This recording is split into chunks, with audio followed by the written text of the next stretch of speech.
Welcome to the 5-Year You podcast, a show dedicated to helping you become the best version of yourself one day at a time. I'm Andrew. And I'm Kat, and we promise to keep it raw, real, and relatable. Are you ready to grow? High Five Tribe, welcome back. Today's episode is how to find hope again. And if you have been having struggles or you're feeling stuck in your life, you're not alone. And this episode is going to help you to find hope and start feeling a little bit better, we hope. How are you doing today, Kat? I'm doing really well. How are you? I'm good. I like this topic. I know this has been a big one for me the last few months, last few years, really. What is your take on finding hope again? Yeah, well, first of all, I feel really good to be able to record this episode because, as I'm sure a lot of people can relate to, there have been times in my life where the concept that things could get better or that I would feel better again seemed like such a remote possibility. And I think it's really that feeling comes when you lose hope, because hope is the ability to believe that something better is on the horizon. Love that. I love that it's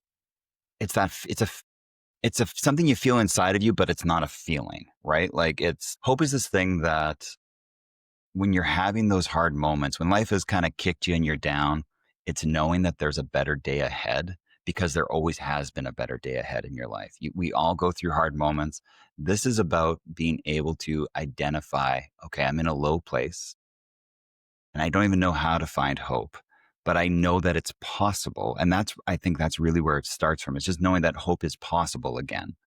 Because when you have that kind of low moment, you want to make sure that you're able to tune in to this idea that life is going to get better. Yeah, I think that's a really hard place for people to get to. But if you're listening to this and you need that little bit of inspiration to get there, it's really important that you know that our brains view hope as like a dopamine hit. Our brains, you don't even have to be inside of hope or inside of happiness or inside of possibility. Just the anticipation or the thought that this is not the bottom and it is going to get better can give your brain those chemicals that it needs to actually take that next step forward towards that something better. Yeah. So from a neuroscience perspective, because, I read a book on that once, there is when you have hope, what it does is it releases dopamine. And dopamine is one of the big kind of things that we have kind of trained ourselves away from the short videos and stuff like that, being on our phones a lot. But when you start to have hope, it releases dopamine, and it's not from having the success. It's not from achieving the moment that you want to have. What it actually is from the anticipation and from the thought of maybe there's more for me right now. And when you can get to that, your body starts to shift. You feel it. Even when I said that right now, I could feel it in my heart. Your heart just kind of opens up a little bit, and you're just maybe I'm going to say this a few more times because I think it's relevant for everyone that's listening. Maybe there's more for me. See how that makes you feel. Maybe there's more for me. That is a good feeling. I love that. Yeah, the interesting thing about hope and what I like about it is that hope is not, oh, I'm just going to manifest myself into a better life. Hope is not toxic positivity where we're just going to force ourselves into this, be positive every single day, no matter what. And we're going to force it, and we are going to reject all other feelings. And this is all hope is kind of a cool thing because you accept your reality. You know where you're at, even if it's in a really low place. But you imagine the possibility of something different. And I like that hope does accept reality, because it means that no matter how bad it is, there is still the chance that it might not always be that way. And that's all you need to keep going. Yeah, that's a really good contrast between the toxic positivity and hope. I think, putting on the smile and like just kind of everything is great I think that does more harm to us than Damage. anything. So I think being able to look at things and go, look, it can get better. It can get better. This moment can get better. The moment you're in right now can get better from whatever you're feeling. And it's just a matter of shifting. So sometimes for me, it helps to know like how you get to this kind of harder place of why hope fades. Sometimes hope will Yeah, why fade do people because lose? yeah, that's people lose hope because of chronic stress and disappointment. It shrinks that prefrontal cortex and we start to get cautious once we get disappointed. Look, if you go ask somebody out on a date and they say no, you know, that hurts. And so we start to self blame, we shame ourselves, we start kind of getting into that repetition of, oh, I'm this, I'm that. And we start to believe our narrative that isn't true because of a certain moment. And it's okay to acknowledge that, life didn't go the way I wanted to this time and just grieve it. Just grieve it in that moment. This is what we talk about on the show a lot of the time. You have to feel your feelings.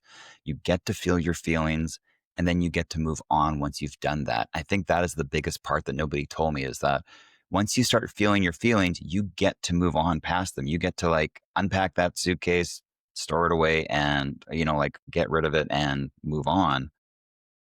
So when we're looking at this place that we're at, finding hope is as simple as finding the next step, that next thing that we could do that will make us feel a little bit better. And even if that's going outside and getting some daylight on our faces, we're not talking about these big things. We never talk about huge shifts on 5-year you. It's always these micro things that you do to feel better now, because we know that's going to start you on a better trajectory moving forward. Yeah, and there's nothing wrong with acknowledging the grief that comes with losing hope. There's nothing wrong with sitting in that difficult feeling and noticing the contrast to all the other times in your life when you had hope, when things were going well, when you imagined a future of possibilities. Life can be challenging for a lot of people in a lot of ways. That's how it goes on this rock that we live on. There is so much joy and so much heartbreak and so many lessons, and some of the lessons are way harder to learn than others. But it's okay to have the range of feelings. It's okay to say, well, here I am. This is pretty rough. This must be the bottom. Having the awareness and acknowledgement, if you can even get there, I feel like that's hopeful because I'm thinking about times like at the absolute bottom, and it is so hard to like brush your teeth. I often say, like, during some of like the most depressed and the most down I've been in my life, I honestly think having a dog saved me because I had to take the dog out. I had to feed the dog. I had to take care of my dog. And those little like bits of movement like forced me to get out and to do things. And I think that sometimes those things save you. But making it hard on yourself, having self-blame and shame and all the things and regret, all those things are going to come. Acknowledging them, letting them flow through you and feeling those feelings can help you go to the next step. Exactly. So here's our steps for finding hope. Step one, again, we always talk about acknowledgement. I think if you're watching this episode, you're already in acknowledgement that I need to find hope again. So the first step is to just start small. Like it can be anything. It can be petting a dog. It can be going outside for a walk. We lose hope when we stop thinking about our future in a positive way.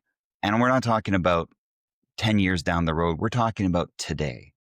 One of the best exercises thank you. One of the best exercises I have started to do, which really got me out of this, is to ask myself the first thing I do when I open my eyes, I ask myself, why is today going to be great? And the first week of doing it, it radically changed how I looked at everything. And you noticed it in me right away, Kat, and I noticed it in me. And it was just, instead of like thinking of all the bad things that are going on and this negative gunk that I'm stuck in, I started to find that one thing that I could be happy about, one thing I was going to look forward to today. It was my morning coffee every time for that first week, but I got to look forward to it. And then it compounds. And you're like, well, Mhm. what else could there be? And you're just starting small. You're starting to kind of look for little things to help you rebuild your hope muscle, so to speak. And hope rebuilds through the senses, not through the mind. It's like when I think about coffee, I mean, I say that, but what I'm really thinking of is that the aroma, the hotness on Mm. my lips, the on my tongue, the coolness of the cup on my lips, all these different things, this really amazing sensory experience that I ignore most days because I'm, Yeah. not in a great place. And now it's just like, wow, this is amazing. And I think that's like a really, really good first step. Yeah, one of my favorite ways to feel hopeful about something again is to borrow someone else's hope, because I think that we get kind of it's easy to find negative stories. It's easy to find negative news. It's easy to find somebody that will like trash talk a situation with you. But, the first time this was really successful for me was when I was trying to get a book deal.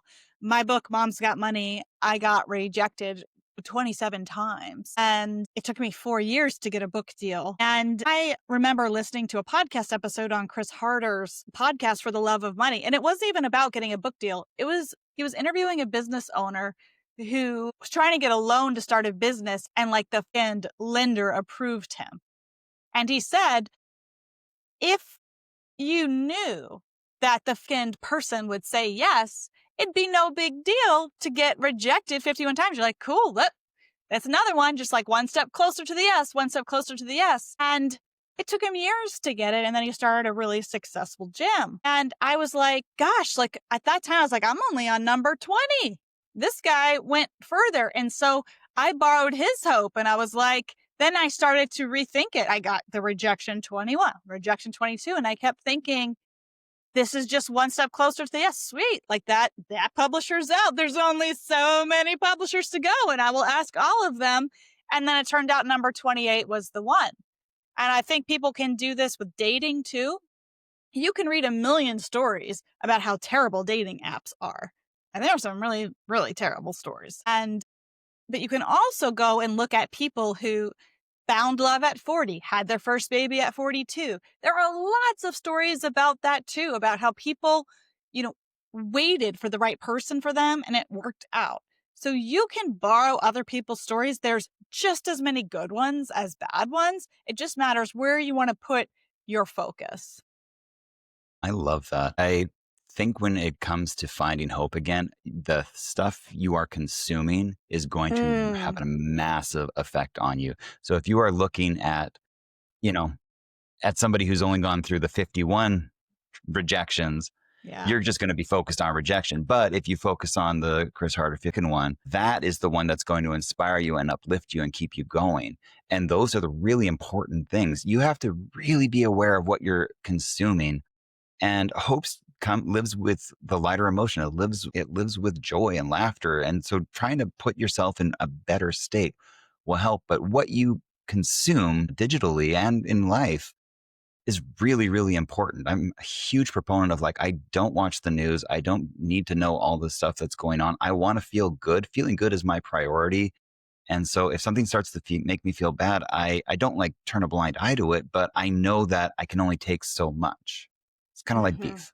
You can only have so much of it, and then it makes you feel kind of not great. At least that's my personal situation. The next thing you should do is just anchor yourself in the present. Look, you're getting anxious because you're living in the future right now. And like I like to say to Kat, you can't go take a breath in the future, but you can take a breath right now and take the next step of whatever that is.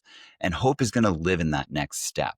So, you can go apply for try to get your contract. You can go do something in this moment that will make you feel better. And that is going to prove to yourself that you're worthy of feeling better. And it's going to move you towards whatever small goal you have created for yourself at the time that day, whether it's getting out of bed to go make the coffee or going outside to a dog park so you can pet some fur babies or whatever it is. It's just about taking that next little step and getting yourself out of that anxious future that you keep creating and doom scrolling, but doom reliving over and over again, because you Mhm. don't need that. You need to be present. And once you're present in your body, you feel a lot better. Yeah, it's kind of like asking yourself, what is the best next step? What would future me appreciate what I'll do right now? Like it's kind of like this morning entire filtered water was full and I was like, "Oh my gosh, thank you me of last night. I forgot I did that. Thank you me Love of that. last night." And so it's kind of like that. It's a tiny example, but what is the right next step you can take for yourself that you know will get you to where you want to be? Sometimes, like Andrew said, living in the future, thinking about all the things and doing the spiral is not going to help build hope. But if you bring in that micro moment, those micro decisions, it can help. Um, I think another thing, and I kind of mentioned it with the dog, with Julep, who has since passed, may she rest in peace, is finding a sense of purpose. When you've lost hope, there's probably somebody out there who needs you, or a pet who needs you, a child who needs you, the kids you teach at school who need you. Connecting with a sense of purpose, if you feel like you don't have one, trying to find one, trying to find a reason, that can also spark hope. Even the thought that you might look for a purpose can release those dopamine chemicals. I love that. I have to add into this. This was a big one for me, was just to give myself a sense of direction. I think Mm, so often, I know empty nesters go through this a lot, right? Because you're caring for your kids and you're doing all these things for them, and suddenly they're like, don't need you anymore, and your sense of purpose is gone. That mm, you've been a parent for how many years, and now suddenly that's gone. And there's a grieving period for that too. But what is really important is to give yourself that sense of direction and just kind of feel like, you know what, I'm going to help somebody today. That is kind of my thing when I get up now. It's like, how can I help anyone today? And it just changes that filter. I go around looking for different ways to help. We do it through our videos on Instagram and YouTube and our podcast. And it's just such a I can't tell you how much this has changed my life to have purpose, and that purpose, and it lends to hope, it lends to all these things, and it doesn't have to be this grandiose thing. It can yes. just be, I want to make a person smile today. I want to impact one life, and you can do that by simply going outside and smiling at the neighbor as you're pulling out the garbage and saying good morning. It's just about having that purpose inside you, whatever you choose it to be. Don't overthink it. You know what makes you feel good. You've felt good before in your life. It's small. It starts small. Just keep doing it. Mm, I love that. I love that. I do think that when people hear like find your purpose, they think like I got to lead an army somewhere, right? Like it's Yeah, always this big exactly. thing. But if your purpose is to make one other person smile each day, I feel like that's an achievable thing and a nice thing. And little things like that can again really make the difference. I'll throw out one more.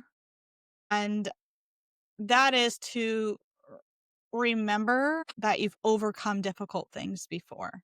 Chances are, if you're feeling hopeless, this might not be the first time. It's not the first time you've gone through something hard. It's not the first time you've been met with challenges and you have gotten through them. A lot of times, even crying, crying really, that emotion, the release of emotions really only lasts a few minutes. There are times that you have felt terrible and you have had good times since then. This is not the end. This is not the bottom. You have been in low places before and you have rallied. And I really, really think that if you can give yourself the praise that you deserve for all the moments that you have built hope, but you didn't realize it, sends a signal to your brain that you are capable of having that feeling, that direction again. I like that a lot. I think when we're able to just see our past as cycles of, ups and downs, and that we can come through things, and we always have. You're listening to this, you have pulled through everything in your life so far, and that is amazing. So Mm. you're going to pull through this too. And I think that is a really, really key thing. You don't need to see the whole light. You just need a spark right now. And that spark can be anything. That, just accept it and find it. Honestly, yeah, I think that's a good place to end because when you said spark, it reminded me of a glimmer. Okay. And I think that's a really good, unless you have something else to add. No, I think it's a good place to go. So what's your glimmer for today? What's the thing that's lighting you Well, up? anyone who's new here, we do this at the end of every single 5 Year You podcast episode. And I didn't even realize it until we were recording this episode, but like this is our way of finding a little hope, a little bit of joy. That's what a glimmer is. It's like a sparkly thing that made us happy that we like to share with you. Sometimes our episodes can get kind of heavy, and then we always end it on this good note. And I told you this already, Andrew, but I got to pet the cutest puppy the other day. And I mentioned in this episode that my dog Julep, we put her down after having her for 15 years. And so I'm always looking for a dog to pet. But Yeah. man, there was this cutest little wiggliest puppy that I saw. I have been looking for that dog every single day and have not seen it since. But for like the 5 minutes I got to pet that puppy, pure wiggly puppy joy. It made me so happy. I immediately told Andrew about it. It delighted me to no end. And yeah, that's my glimmer. Like I'm still on a high from the puppy. And that's Love really that. all it takes, honestly. I love What's that. your glimmer? Honestly, my glimmer is something similar. Before we recorded, I'm trying to get outside and get sunlight in my eyes as soon as we wake up. And I went for a 10-minute walk. And as I was walking back, there's, a whole bunch of people in the area and just, kind of smiled and said good morning. And I could tell one lady was elderly and she was walking her dog and her face just lit up. And I'm like, that's all it does not take a lot to make yourself feel good and delight somebody else. Smile at somebody, ask them how their day's going, say good morning. It will change somebody's life. A lot of us are lonely and it just made me feel so good to like do that. And the puppy was cute too, of course. So that's always a nice bonus. Yeah, and look, guys, if you aren't able to do this, if you're in a really bad spot, we really encourage you to get help. I mean, both of us regularly go to therapy. Both of us have taken antidepressants before to try to feel better. And there's no shame in getting the help you need, especially if this is serious and you haven't found a way to feel better so far. Yes. Thanks for sharing that, Kat. And we'll leave the notes for any of the hotlines that people might want to reach out to for help. Yeah, So we will guys, leave hotlines in the show notes. thank you so much for listening, guys, and we will see you next time. Bye. Hey guys, quick disclaimer. We're podcasters on the internet. If you need to seek professional help, please go see your healthcare professional.